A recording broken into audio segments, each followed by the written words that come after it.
Assalamualaikum warahmatullahi wabarakatuh. Saya Sabrina Az-Zahra dari Fakultas Keguruan dan Ilmu Pendidikan Program Studi Teknologi Pendidikan dari kelas A12.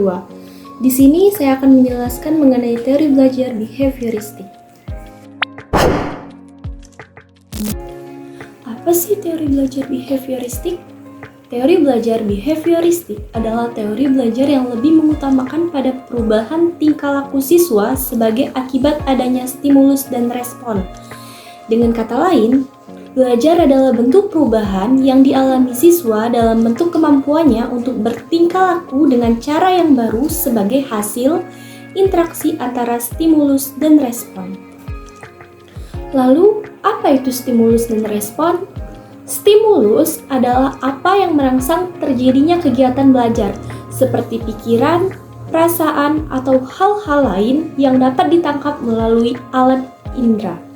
Sedangkan respon adalah reaksi yang dimunculkan peserta didik ketika belajar yang dapat pula berupa pikiran, perasaan, gerakan, atau tindakan. Prinsip dari teori behavioristik. Yang pertama, apabila seseorang sudah mampu menunjukkan perubahan perilaku, maka dikatakan sudah belajar. Artinya, kegiatan belajar yang tidak membawa perubahan perilaku tidak dianggap belajar menurut teori ini. Yang kedua, hal yang paling penting pada teori ini adalah stimulus dan respon karena bisa diamati. Hal-hal selain stimulus dan respon tidak dianggap penting karena tidak bisa diamati. Yang ketiga, adanya penguatan, yaitu hal-hal yang bisa memperkuat respon. Penguatan bisa berupa penguatan positif dan penguatan negatif. Dalam teori belajar behavioristik, terdapat beberapa tokoh, diantaranya ada Edwin Lee Thorndike. Dalam eksperimennya, Thorndike memilih hewan kucing yang kelaparan dan akan dimasukkan ke dalam kotak teka-teki yang terbuat dari kayu yang memiliki pedal, dan jika diinjak membuat kotak tersebut terbuka. Di luar kotak juga sudah diletakkan makanan kucing berupa ikan. Pada percobaan hari pertama, kucing tersebut bergerak secara acak seperti menggosok-gosokkan badan ke sisi kotak dan melompat-lompat berusaha keluar dari kotak tersebut.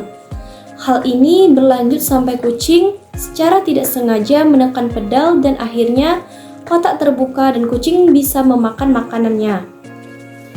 Percobaan itu terus dilakukan setiap hari dan membuat kucing akhirnya mulai memahami fungsi dari pedal yang ada dalam kotak tersebut.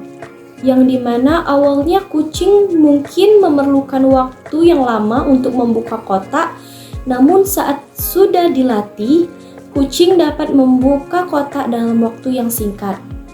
Dari percobaan ini, Thorndike mengemukakan 3 prinsip atau hukum belajar, yaitu 1.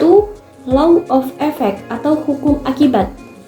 Hubungan stimulus dan respon akan menguat jika hasilnya menyenangkan dan hubungan stimulus dan respon akan melemah jika hasilnya tidak menyenangkan. Yang kedua adalah law of exerence, hukum latihan. Latihan akan menguatkan respon, pengulangan akan memungkinkan munculnya respon yang benar.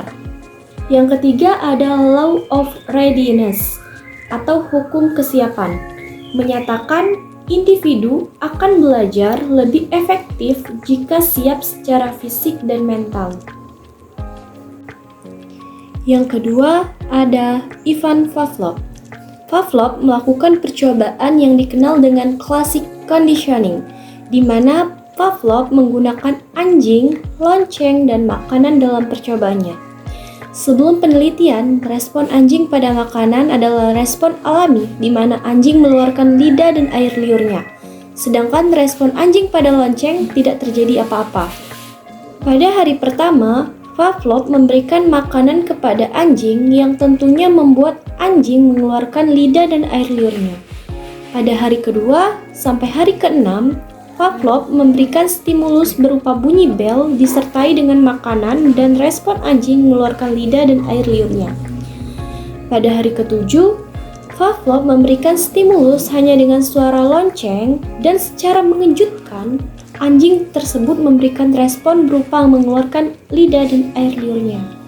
Dari eksperimen ini, Volkov menyimpulkan bahwa manusia dapat membuat manusia lainnya berubah atau belajar, yaitu dengan cara menciptakan sesuatu kondisi tertentu dengan pemberian stimulus tertentu.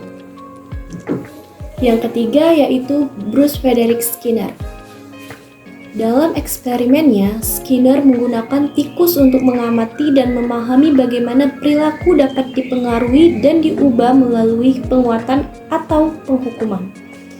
Dalam kotak Skinner dilengkapi dengan tuas atau pedal yang dapat ditekan oleh hewan serta mekanisme untuk memberikan penguatan atau hukuman terhadap tindakan dari hewan tersebut. Pada awal eksperimen, tikus tidak tahu apa yang harus dilakukan di dalam kotak. Namun, ketika tikus secara tidak sengaja menekan tuas, maka secara tiba-tiba makanan diberikan sebagai penguatan. Seiring berjalannya waktu, tikus tersebut paham bahwa jika ia menekan tuas, maka ia akan memperoleh makanan. Sehingga, tikus mulai menekan tuas secara sengaja untuk mendapatkan makanan. Di kotak yang berbeda, tikus tersebut juga melakukan hal yang sama dengan menekan tuas terus-menerus. Namun, tidak ada satupun makanan yang keluar. Akan tetapi, ada suatu rangsangan yang tidak menyenangkan berupa suara keras atau getaran. Akibatnya, tikus akan menghentikan perilaku menekan tuas tersebut. Dari eksperimen itu, Skinner percaya bahwa perilaku manusia dapat diubah melalui penguatan positif dan penguatan negatif, serta penghukuman. Kelebihan dan kekurangan dari teori belajar behavioristik. Kelebihannya yang pertama dapat membentuk kedisiplinan dan tanggung jawab peserta didik. Yang kedua, cocok untuk memperoleh kemampuan yang membutuhkan unsur-unsur seperti kecepatan, spontanitas, dan kelenturan. Yang ketiga, murid diajarkan untuk mandiri sehingga guru tidak banyak ceramah. Kekurangan dari teori belajar behavioristik yang pertama, membatasi kreativitas, produktivitas, dan imajinasi peserta didik. Yang kedua, pelajaran hanya berpusat kepada guru sehingga peserta didik terkesan menjadi pasif. Yang ketiga, timbul kesulitan untuk menjelaskan kondisi belajar yang kompleks karena hanya beracu pada stimulus dan respon. Berdasarkan materi yang telah saya sampaikan, dapat disimpulkan bahwa belajar menurut teori behavioristik merupakan perubahan tingkah laku sebagai akibat adanya interaksi antara stimulus dan respon. Sedangkan, apa yang terjadi selain stimulus dan respon dianggap tidak penting karena tidak bisa diamati. Faktor lain yang dianggap penting oleh aliran behavioristik adalah faktor penguatan atau reinforcement. Penguatan adalah apa saja yang dapat memperkuat timbulnya respon. Sekian materi yang bisa saya sampaikan mengenai teori belajar behavioristik. Apabila terdapat salah pengucapan, saya mohon maaf. Wassalamualaikum warahmatullahi wabarakatuh.